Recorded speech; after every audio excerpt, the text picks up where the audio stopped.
بسم اللہ الرحمن الرحیم۔ السلام علیکم۔ آج معجزات نبوی کے 5ویں حصے میں ایک بہت ہی پیارا واقعہ جو کہ حضرت سلمان فارسی کے اسلام قبول کرنے کا ہے بیان کریں گے۔ حضرت سلمان فارسی فرماتے ہیں کہ میں فارس کے علاقے اصفہان کے ایک ذمہ دار کا بیٹا تھا اور اسے تمام مخلوق میں سب سے زیادہ محبوب تھا، اور اس نے مجھے لڑکیوں کی مانند گھر میں رکھا۔ اور پھر ایک دن انہوں نے مجھ سے کہا، تم کھیتوں میں جاؤ مگر وہاں رک کے نہ رہنا کہ کہیں میں جائیداد کا خیال چھوڑ کر تمہاری فکر میں مبتلا ہو جاؤں۔ پھر میں وہاں سے نکلا اور میرا گزر عیسائیوں کے ایک گرجا گھر سے ہوا اور مجھے ان کی عبادت کا انداز اچھا لگا، اور اس سے قبل میں مجوسی تھا۔ میں نے خود سے کہا یہ ہم سے اچھے ہیں، اور میں اسی گرجا گھر کے پاس کھڑا رہا یہاں تک کہ سورج غروب ہو گیا، اور میں نہ کھیتوں میں گیا اور نہ ہی گھر واپس لوٹا۔ پھر میرے باپ نے مجھے کچھ لوگوں کے ذریعے سے تلاش کروایا۔ میں نے ان عیسائیوں سے پوچھا، تمہارے دین کی جڑ کہاں ہے؟ وہ بولے، ملک شام میں۔ پھر میں ان لوگوں کے ساتھ واپس لوٹ آیا جو میری تلاش میں مجھ تک پہنچے تھے۔ میرے باپ نے مجھ سے پوچھا، تم کہاں تھے؟ میں نے انہیں بتایا کہ میں ایک قوم کے پاس سے گزرا اور مجھے ان کی عبادت کا طریقہ پسند آیا اور ان کا مذہب ہمارے مذہب سے بہتر ہے۔ میرے باپ نے کہا، تمہارے بزرگوں کا مذہب ان سے عمدہ ہے؟ میں نے کہا، آپ غلط کہتے ہیں، اور میرے اس جواب پر انہوں نے مجھے قید کر دیا۔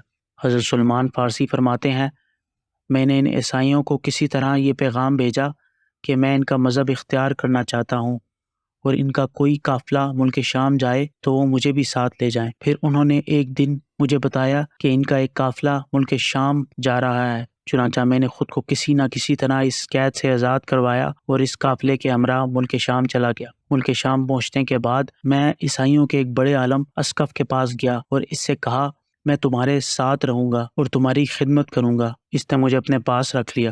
پھر میں نے اسے دیکھا، وہ لوگوں کو صدقے کا حکم دیتا اور لوگ اسے جو مال بھی دیتے وہ اسے اپنے لیے رکھ چھوڑتا، یہاں تک کہ اس نے 7 مٹکے سونے اور چاندی کے بھر لیے، اور لوگ مجھے اپنے ساتھ اس کے پاس لے گئے جہاں لوگوں نے اس کا خزانہ برآمد کر لیا اور اسے پھانسی پر لٹکا دیا، اور پھانسی دینے کے بعد اسے دفن کرنے کے بجائے سنگسار کر دیا اور اس کی جگہ ایک صحیح عالم کو مستد پر بٹھا دیا۔ حضرت سلیمان فارسی رضی اللہ تعالیٰ عنہ فرماتے ہیں، میں اس عالم کی بھی خدمت کرتا رہا یہاں تک کہ اس کی موت کا وقت نزدیک آیا۔ میں نے اس سے کہا، مجھے کچھ وصیت کیجیے۔ اس نے مجھے موصل کے ایک شخص کا پتہ دیا اور کہا وہ اور میں ایک ہی مذہب پر ہیں۔ چنانچہ جب اس کی موت ہوئی تو میں موصل چلا گیا اور اس شخص سے ملا جس کا ذکر اس عالم نے کیا تھا۔ میں نے اسے بتایا، مجھے فلاں عالم نے تمہارا پتہ بتایا ہے اور اس نے کہا تھا کہ وہ اور تم ایک ہی مذہب پر ہو۔ اس شخص نے مجھے اپنے پاس رکھ لیا، میں اس کی خدمت کرتا۔ پھر جب اس کی موت کا وقت نزدیک آیا تو میں نے اس سے بھی وصیت کی درخواست کی۔ اس نے مجھے بتایا، میں اماریہ میں موجود فلاں شخص کے علاوہ کسی اور کو نہیں جانتا جو تمہاری رہنمائی کرے۔ چنانچہ اس کے مرنے کے بعد میں اماریہ چلا گیا اور اسے تمام ماجرا بیان کیا۔ اس نے مجھے اپنے پاس رکھ لیا اور میں اس کی بھی خدمت کرنے لگا۔ پھر جب اس کی موت کا وقت نزدیک آیا تو میں نے اسے وصیت کی درخواست کی۔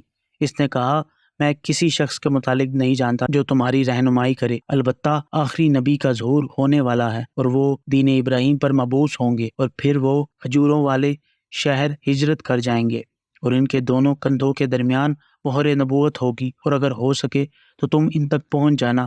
اور یہ کہہ کر وہ شخص بھی مر گیا۔ حضرت سلمان فارسی رضی اللہ عنہ فرماتے ہیں، پھر ایک عرب قبیلے بنی کلب کا قافلہ میرے پاس سے گزرا اور میں نے ان سے کہا، مجھے بھی اپنے ساتھ لے چلو اور میں تمہیں اپنی بکریاں اور گائیں دوں گا جو اس وقت میرے پاس تھی۔ وہ راضی ہو گئے، مگر انہوں نے مجھے وادی القرا میں ایک یہودی کے ہاتھ فروخت کر دیا۔ حضرت سلیمان فارسی فرماتے ہیں، میں وادی القرا میں کھجوروں کے درختوں کو دیکھ کر جان گیا کہ یہ وہی شہر ہے جس کی صفت مجھ سے اماریہ کے اس شخص نے بیان کی تھی۔ پھر میں اس یہودی کی غلامی میں رہا اور ایک دن اس کے پاس بنی قریظہ کا ایک شخص آیا اور اس نے مجھے اس یہودی سے خرید لیا اور وہ مجھے مدینہ منورہ لے گیا اور میں اس شخص کے پاس کھجوروں کا کام کرتا تھا۔ پھر حضور نبی کریم صلی اللہ علیہ وآلہ وسلم نے مکہ مکرمہ نبوت کا اعلان کیا، مگر میں اس بات سے بے خبر رہا یہاں تک کہ آپ صلی اللہ علیہ وآلہ وسلم ہجرت کر کے بنی عمرو بن عوف میں اترے۔ حضرت سلیمان فارسی رضی اللہ تعالیٰ عنہ فرماتے ہیں، میں نے اپنے آقا کے بھتیجے کو آتے دیکھا، وہ کہہ رہا تھا، خدا انہیں ہلاک کرے، اور ان کے پاس مکہ مکرمہ سے ایک شخص آیا ہے جو خود کو نبی کہتا ہے اور وہ لوگ اس کے گرد ہجوم بنا کر جمع ہیں۔ حضرت سلیمان فارسی فرماتے ہیں میں نے جب یہ خبر سنی تو میری خوشی دیدنی تھی۔ حضرت سلیمان فارسی فرماتے ہیں کہ میں نے جب یہ خبر سنی تو میری خوشی دیدنی تھی، اور میں نے جب اس سے تمام بات پوچھنا چاہی تو میرے آقا نے مجھے گھونسا مارا اور کہا تم اپنے کام سے کام رکھو، اور میں اپنے کام میں مشغول ہو گیا۔ شام کے وقت میں نے چند کھجوریں جمع کی اور انہیں لے کر قبا پہنچا، جہاں حضور نبی کریم صلی اللہ علیہ وآلہ وسلم اپنے صحابہ کرام رضی اللہ عنہما کے ہمراہ مقیم تھے۔ جب آپ صلی اللہ علیہ وآلہ وسلم سے ملا اور وہ کھجوریں آپ صلی اللہ علیہ وسلم کی خدمت میں پیش کیں اور عرض کیا یہ میری جانب سے صدقہ ہے۔ آپ صلی اللہ علیہ وسلم نے وہ کھجوریں اپنے صحابہ کرام کو دے دی، اور میں نے آپ صلی اللہ علیہ وآلہ وسلم کی نبوت کی ایک علامت دیکھ لی کہ آپ صلی اللہ علیہ وآلہ وسلم صدقہ نہیں لیتے۔ حضرت سلیمان فارسی فرماتے ہیں پھر میں واپس لوٹا اور اگلے دن ایک مرتبہ پھر چند کھجوریں لی، حضور نبی کریم کی خدمت میں حاضر ہوا اور عرض کیا یہ میری جانب سے آپ صلی اللہ علیہ وآلہ وسلم کی بارگاہ میں ہدیہ ہے۔ آپ صلی اللہ علیہ وسلم نے میرا وہ ہدیہ قبول کر لیا، اور پھر ان کھجوروں میں سے آپ صلی اللہ علیہ وآلہ وسلم نے بھی کھایا اور اپنے صحابہ کرام کو بھی کھلایا، اور میں نے آپ کی نبوت کی یہ دوسری علامت بھی دیکھ لی۔ پھر میں آپ صلی اللہ علیہ وآلہ وسلم کے ساتھ چلا، اور آپ صلی اللہ علیہ وآلہ وسلم ایک جنازے کے ساتھ جا رہے تھے۔ میں نے کوشش کی کسی طرح آپ صلی اللہ علیہ وآلہ وسلم کی مہر نبوت دیکھ لوں۔ آپ صلی اللہ علیہ وآلہ وسلم میری قلبی کیفیت سے آگاہ ہو گئے اور آپ نے اپنی چادر ہٹا دی۔ میں نے مہر نبوت دیکھی اور اس کا بوسہ لیا۔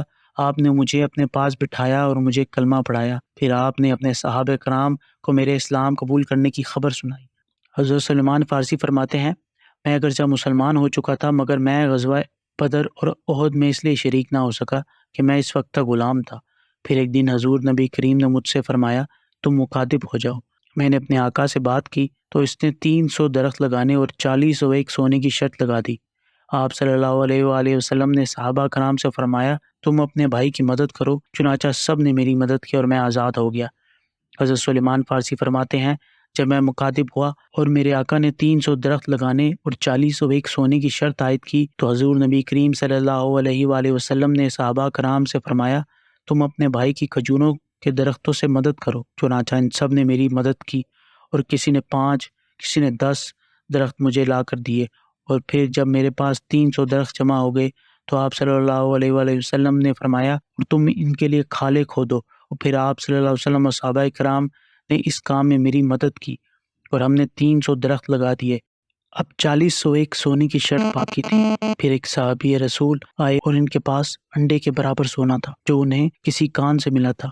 انہوں نے وہ سونا آپ صلی اللہ علیہ وآلہ وسلم کی خدمت میں پیش کیا، اور آپ صلی اللہ علیہ وآلہ وسلم نے مجھے بلا کر وہ سونا مجھے عطا فرما دیا۔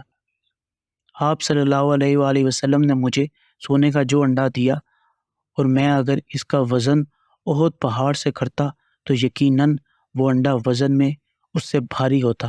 جزاک اللہ۔